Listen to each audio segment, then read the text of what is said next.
Hi, this is Matt from tracyandmatt.co.uk, and here we are looking at the new Blackberry Bold 9700. Just going to do a quick unbox for you before we actually start our full review.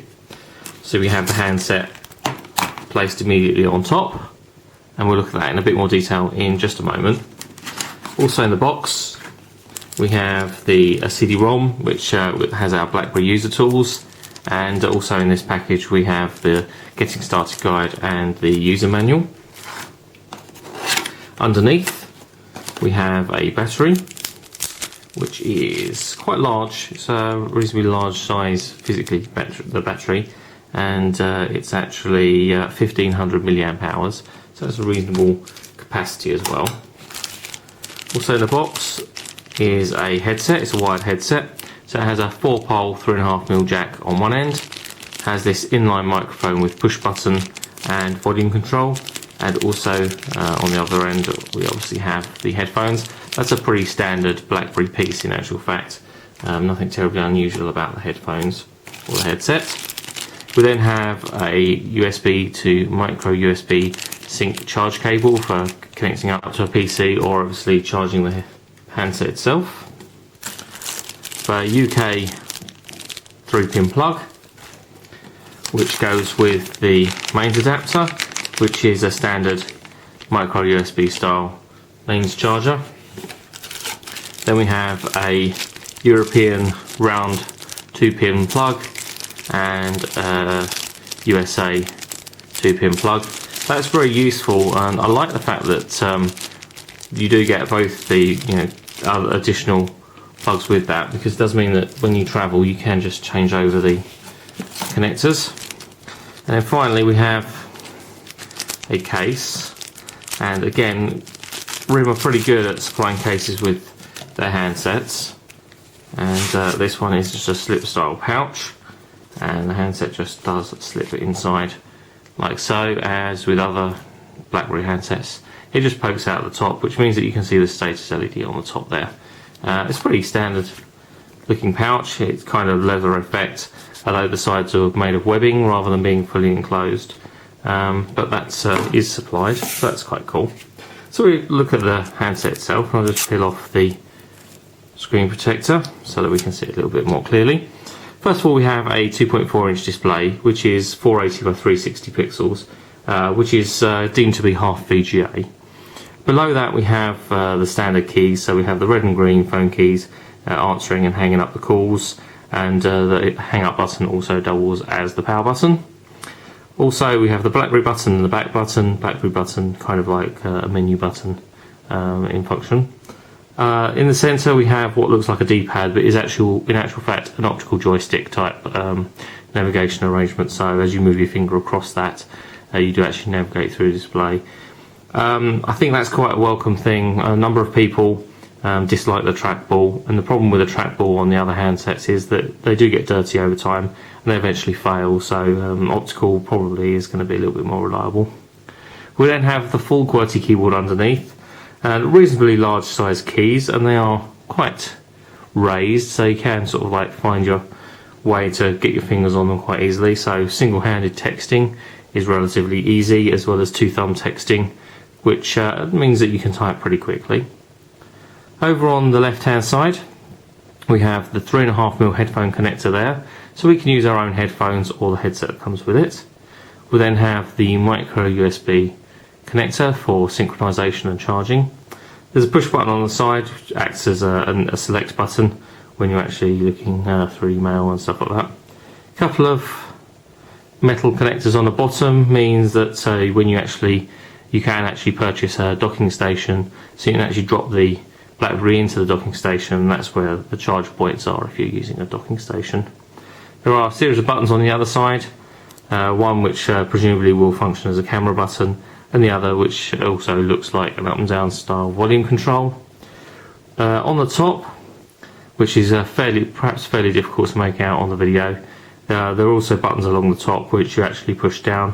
This means that when the phone is in a pouch or in your pocket, you can actually just press these fairly easily just at the top.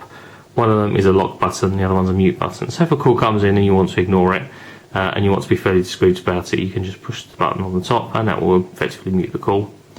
On the back, we have a 3.2 megapixel camera, which is autofocus. And what is quite unusual for a BlackBerry, in actual fact, is there is a flash provided too. So it has sort of been somewhat upgraded from other models within the range. So it's good to see that that's actually been done. Back cover just slides off like so. A SIM card goes in here. Space for a micro SD card. Diagonally slides in like so. Fairly difficult to remove, so I won't do so. But there is a 2 gig micro SD card provided there. As I say, that is spring loaded on the diagonal, which does mean that when our battery is installed going the other way, our battery is installed like so, it does mean that we can still access that micro SD card, so we can change it if we want to. That's quite good. Back cover then pops on like so, which is quite tight, and underneath the back cover, again, like so many other BlackBerry handsets, there is like a leather effect textured part on the back, which is just a little bit more classy than just a plain plastic back. Also means that when you place it on a table, it's a little bit more solid and less likely to slide, especially when the call comes in on vibrate. Takes a little while to start up, and I'll just reel off the spec for you while I'm waiting for it to start up. We have 256 meg of ROM and 128 meg of RAM. The display, as I say, is 480 by 360 pixels. This one is obviously provided SIM-free, courtesy of our friends over at Clove Technology. Quad band for GSM, so for voice will work pretty much wherever you take it. And also, fairly unusually, it is tri-band for 3G and HSDPA. So again, pretty much going to work wherever you take it throughout the world, which is very good. There is Bluetooth 2.1 support and built-in Wi-Fi, which supports 802.11b and G, 35 key keyboard. Integrated GPS with assisted GPS, and includes BlackBerry Maps already installed, which is again quite good. Memory card supports up to 16 gig micro SDHC memory cards.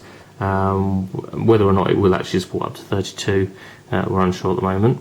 So this handset has started up fairly quickly, in actual fact. Blackberries are notoriously slow to start up from cold, i.e. from first putting the battery in. And so it's actually telling me about proprietary and confidentiality. We'll just skip through all of these setups. Yes, we're English and United Kingdom, so we can just skip through these, and we're going to set up in English. That's fine. And we'll finish the setup, removing the languages that we don't need, which is pretty cool. In terms of dimensions, 109mm from top to bottom, 60mm wide and just over 14mm thick.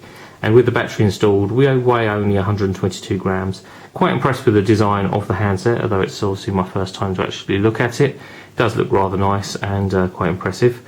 We're actually going to skip through the fact that it's telling me that obviously I don't have a SIM card installed, and we'll skip through the rest of the setup as much as we can. And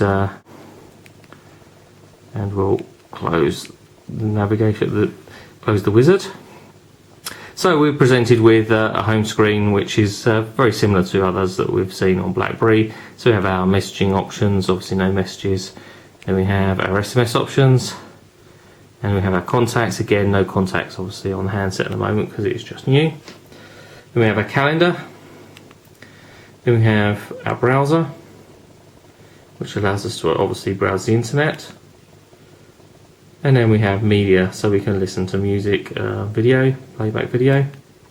If we want to go into more detail or go into a full menu, we push the BlackBerry button, and it brings up our full menu, which has messages, SMS, contacts, setup, sounds, manage connections such as Wi-Fi and Bluetooth, and options, just to mention just a few. In terms of games, BlackBerry fans will be pleased to know that Brick Breaker is included, as well as a couple of other games on there.